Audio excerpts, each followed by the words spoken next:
Welcome back, everyone.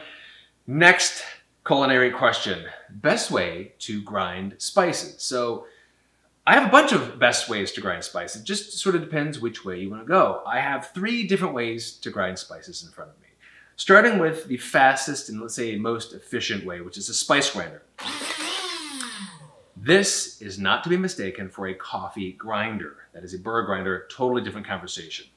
This has a blade that just whizzes around super fast until you get it fine or less than fine. You can kind of check it incrementally. The one in the middle I have here is kind of a fun little dooflicky way of doing it. I've never used it. This was a gift, so I'm looking forward to trying this for the first time. You have little knobs here and little knobs here. It's all ceramic, and you put the spices in there and grind it together. We'll see how this goes, no idea. And of course we have a mortar pestle. This is a big bad Larry.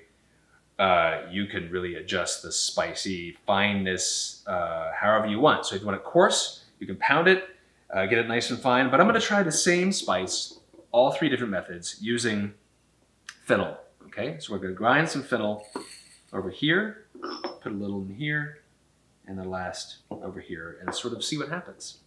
First one, here we go. I mean, I know what's going to happen. Right?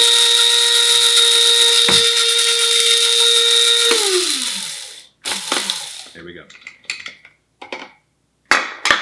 Yeah. You can get it more powdery than that if you wish. I can just pour a little out. But I like a little powder and a little texture goes with fresh vegetables, or rather roasted vegetables over fish. Or you can go super fine. That's what's really great about this particular model. That's our little dog. This is what's great about this model is you can go super fine and powdery, or you can go rough and kind of lay off a little bit. So next one, this really cool ceramic one. And I think you just, I'm not sure that sound is working for me, but I'm feeling the texture. Oof.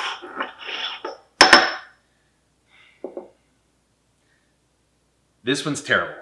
So if you see this on your shelf, maybe you have to grind a lot more as far as volume, but let's compare. I mean, I guess they broke a little bit, but this, I mean, you might call this a fail, okay? It's great, but I think maybe you have to grind a lot more. And then the mortar pestle, I just love using this. It makes it feel like I'm so much closer to my food. And the way to do it is to use the mortar, always around in the circle, semicircle, grind it up. And using fresh spices is so wonderful because the kitchen smells amazing. As I've said before, fresh spices are like the backup singers to the main event. You get a steak, then you add spices to it. It's amazing. So this didn't take too terribly long, and I've got a pretty decent mixture of fine and powder. And that's pretty good. I mean, those are the 3 ways that I would normally do it. If you're in a pinch and you're traveling and you have a heavy pan, you can crush spices with the back of a heavy pan.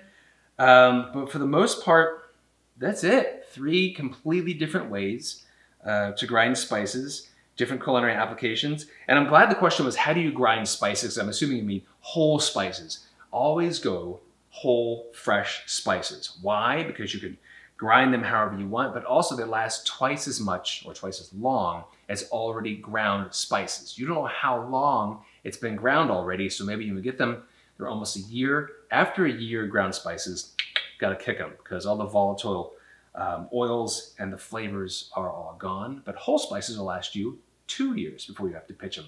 I like to buy my spices in small quantities, store them away from heat and light, and you can get a full year, 2 years whole spices, and every meal can be something delicious. Great question. I hope that answered your question. Keep them coming, and we'll see you next time.